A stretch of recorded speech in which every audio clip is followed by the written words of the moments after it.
बिस्मिल्लाहिर्रहमानिर्रहीम। अस्सलामुअलैकुम नाज़रीन, उर्दू स्टार पर हम आपको खुशामदीद कहते हैं।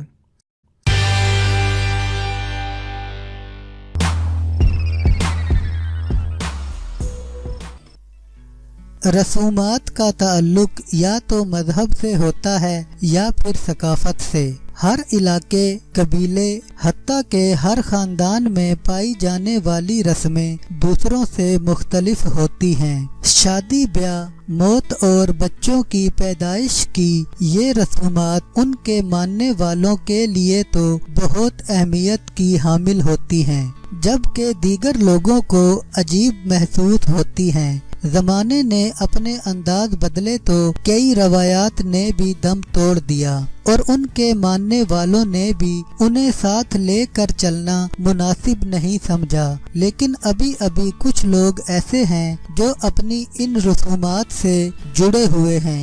इस इंफॉर्मेशन टेक्नोलॉजी के ज़माने में जब दुनिया एक आलमी गांव बन चुकी है, किसी भी मुल्क और उसकी सकाफत और उसके रस्म रवाज के बारे में जानना मुश्किल नहीं रहा। इस वीडियो में भी कुछ ऐसी रसूमात का जिक्र किया जा रहा है जो देखने में आपको अजीबोगरीब महसूस हों, लेकिन इनको मानने वाले आज भी मौजूद हैं। मुख्तलिफ तहजीबों में गम के इजहार के लिए मुख्तलिफ अंदाज अपनाए जाते हैं। खास तौर पर किसी की फौतगी पर कुछ सीना कूबी करते हैं, कुछ चीखते चिल्लाते हैं, जबकि इंडोनेशिया में डानी कबीले के लोग किसी के मरने पर एक अजीब अंदाज अपनाते हैं। रोते हुए ना सिर्फ खाक और धुआं अपने चेहरे और सर पर मलते हैं, बल्कि अपने हाथों की उंगलियां ही काट देते हैं। इस कबीले के लोगों का कहना है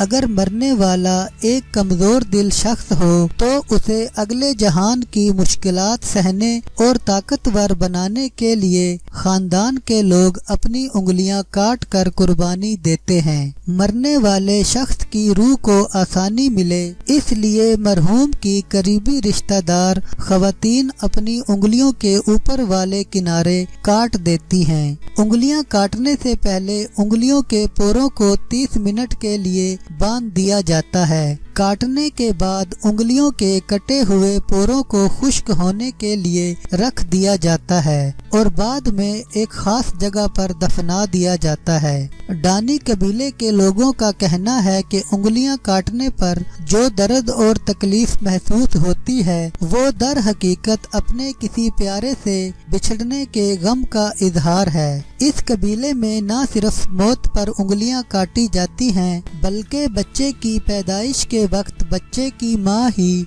उसकी सबसे छोटी उंगली को जोर से दांत से काटती है ताकि वो दूसरों से मुख्तलिफ हो और लंबी जिंदगी जिए। मुख्तलिफ मज़ाहिब में मरने के बाद लाश को इस दुनिया से अगले जहान भेजने के लिए मुख्तलिफ अंदाज अपनाए जाते हैं। इस्लाम और ईसाईयत में मुर्दों को दफनाया जाता है, जबकि हिंदू अपने मुर्दों को जलाकर उनकी खाक गंगा व जमुना में बहा देते हैं। मिस्र में लाशों को मसाले लगाकर महफूज कर लिया जाता था, लेकिन पापुआ न्यूगिनिया में अंगा कबीले के लोग पहाड़ों की चोटियों पर लाशों को एक अलग अंदाज में महफूज रखते हैं। अगरचे ये तरीकाकार भी मिस्र में मौजूद ममियों जैसा है, लेकिन इनका अंदाज उनसे मुख्तलिफ है। ये लाश को महफूज करने के लिए धुएं का इस्तेमाल करते हैं। लाश को 30 दिन के लिए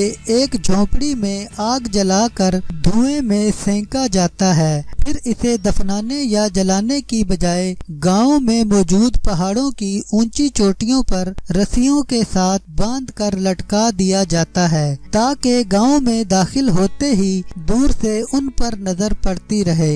यहाँ के लोग लाशों को लेटाकर महफूज करने की बजाय उन्हें बैठने के अंदाज में महफूज करते हैं। जबकि पहाड़ों पर बांस की लकड़ी से टोकरियां बनाकर उनमें मम्मी को बिठाकर उसके हाथों और टखनों को रस्सियों से बांध दिया जाता है। मुर्दे के मुंह, कान और नाक को सी दिया जाता है ताकि बाहर से कोई भी चीज जिस्म के अंदर दाखिल ना हो सके। जब एक दफा लाश को धुएं से सुखा लिया जाता है तो उस पर मिट्टी से लेप कर दिया जाता है। इससे मम्मी गलने सड़ने से महफूज रहती है। अंगा कबीले के लोग अपने मुर्दों को मुख्तलिफ त्योहारों के दौरान पहाड़ों की चोटियों से उतार कर नीचे ले आते हैं और त्योहारों के खत्म होने पर उन्हें दोबारा पहाड़ों पर छोड़ आते हैं। अंगा कबीले के लोगों का कहना है कि उनके मम्मी बनाए गए मुर्दों में ज्यादा तादाद जंगजुओं की है और उन्हें यकीन है कि उनके जंगजू मरने के बाद भी उनकी हिफाजत कर रहे हैं। इसीलिए जंगजुओं की लाशों के लिए खास जगह का इंतखाब किया जाता है।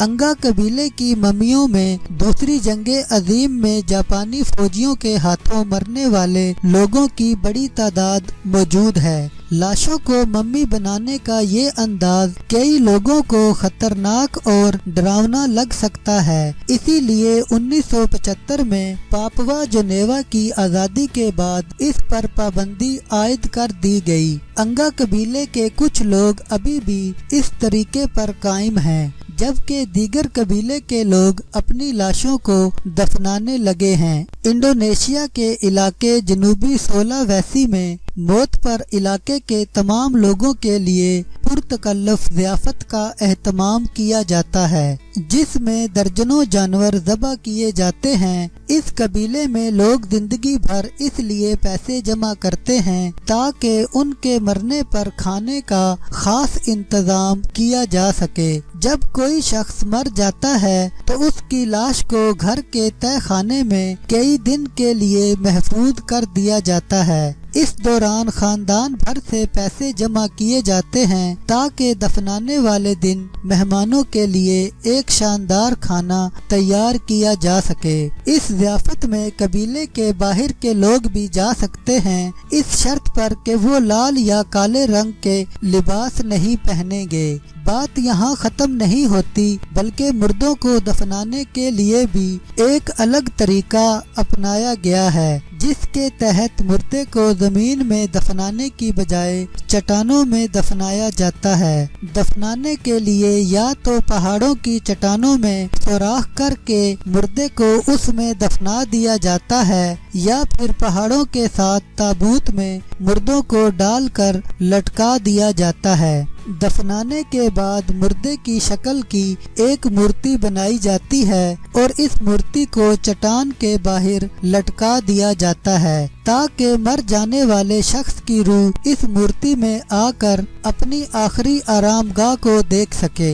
इस कबीले की एक और रवायत है कि अगर कोई बच्चा फौत हो जाए तो उसे उन पहाड़ों पर दफनाने की बजाय दरख्तों में दफना दिया जाता है। बच्चे की माँ बच्चे को एक कपड़े में लपेटकर दरख्त में सुराख करके उसमें लेटा देती है। ऊपर से सुराख को बंद कर दिया जाता है। जैसे जैसे दरख्त का सुराख मुदम्मिल होता है वैसे समझा जाता है कि मरने वाला बच्चा इसमें जज़ब हो रहा है। अगरचे हिंदू मजहब में लड़कियों की पैदाइश पर खुशी का इजहार नहीं किया जाता, लेकिन भारत की रियासत राजस्थान में बेटी की पैदाइश की खुशी में इलाके में 111 नए पौधे लगाए जाते हैं। अगर सालाना 60 लड़कियां पैदा हों तो गांव वाले एक साल में 2.5 लाख दरख्त उगा लेते हैं। गांव वालों का मानना है कि जिस तरह लड़कियां बड़ी होकर खानदान को बढ़ाती हैं और परवान चढ़ाती हैं, वैसे ही दरख्त भी उनके साथ बड़े होकर फल देने लगते हैं।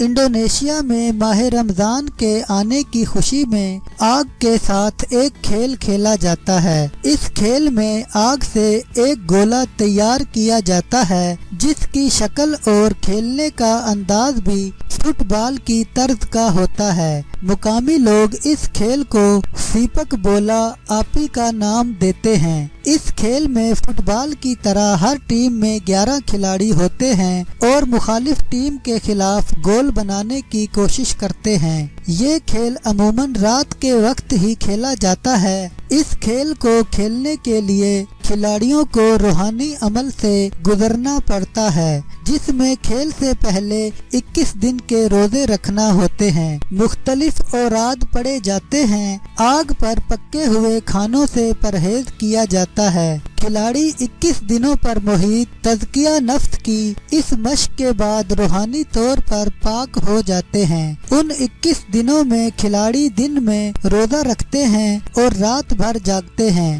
ان تمام مراحل سے گزرنے کے بعد کھلاڑیوں کو آگ سے ڈر محسوس نہیں ہوتا، اسی لیے وہ آگ کے اس گولے کو ننگے پاؤں ٹھوکریں مارتے ہیں۔ اسپین میں یہ روایت 16ویں صدی سے چلی آ رہی ہے۔ سال میں ایک دن کیتھولک ضیافت نامی یہ تہوار منایا جاتا ہے، جس میں سال بھر میں پیدا ہونے والے بچوں کو سڑک پر لٹا دیا جاتا ہے اور ایک شخص شیطان کا روپ دھار کر ان کے اوپر سے چھلانگ لگاتا ہے۔ وہاں کے مقامی لوگوں کا کہنا ہے کہ ایسا کرنے سے ان کے بچے زندگی بھر مصیبتوں اور خطرناک بیماریوں سے بچے رہتے ہیں۔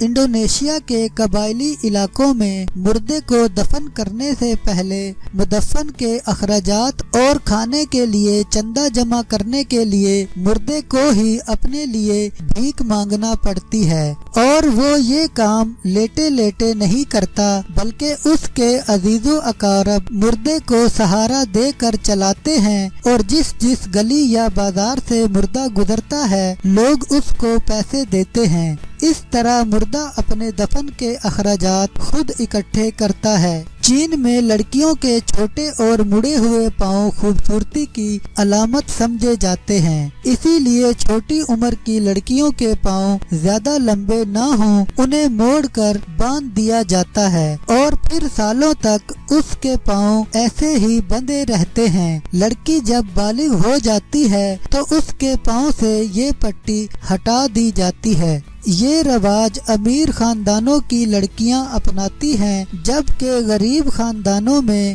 صرف گھر کی بڑی لڑکی کے پاؤں اس طرح سے باندھے جاتے ہیں تاکہ اس کی شادی کسی امیر شخص کے ساتھ کی جا سکے، جس سے اس کے گھر والوں کی بھی مالی مدد ہو جائے، وگرنہ وہ عورتیں جو محنت مزدوری کرتی ہیں وہ ان بندھے ہوئے پیروں کے ساتھ ایک قدم بھی چل نہیں سکتی۔ جب لڑکی کے پاؤں سائز میں چھوٹے ہو جاتے ہیں اور آگے سے مڑ جاتے ہیں تب وہ لوٹس ایک خاص قسم کا جوتا پہننے کے قابل ہو جاتی ہیں۔ چین کے صوبے تبت، شنگھائی، سیچوان اور منگولیا میں لاشوں کو دفنانے کی بجائے کھلے میدانوں میں جانوروں اور پرندوں کے کھانے کے لیے چھوڑ دیا جاتا ہے۔ ان قبیلوں کا ماننا ہے کہ جس طرح پرندے اور جانور ہمارے لیے خوراک کا ذریعہ بنتے ہیں، کیوں نہ جسم سے روح نکل جائے تو ہم بھی ان کے لیے خوراک کا بندوبست کر دیں۔ بدھ ازم کو ماننے والوں کے مطابق موت کے بعد جسم کی کوئی اہمیت نہیں، روح کے بعد جسم ایک خالی برتن ہے۔ شنگھائی اور تبت میں زمین سخت ہے، وہاں گڑھا کھودنا ایک مشکل امر ہوتا ہے، اس لیے بھی لوگ کھلے آسمان تلے مردوں کو چرند پرند کے کھانے کے لیے چھوڑ آتے ہیں۔ ہندوؤں میں یہ روایت پائی جاتی ہے کہ لڑکی کی باقاعدہ شادی سے پہلے اس کی شادی ایک درخت کے ساتھ کر دی جاتی ہے اور شادی کے بعد اس درخت کو کاٹ دیا جاتا ہے۔ اس کے ماننے والے لوگوں کا یہ کہنا ہے اس طرح لڑکی پر بری بلائیں اثر انداز نہیں ہوتی ہیں، اور اگر کوئی برا اثر ہوتا بھی ہے تو وہ درخت کے کٹتے ہی دور ہو جاتا ہے۔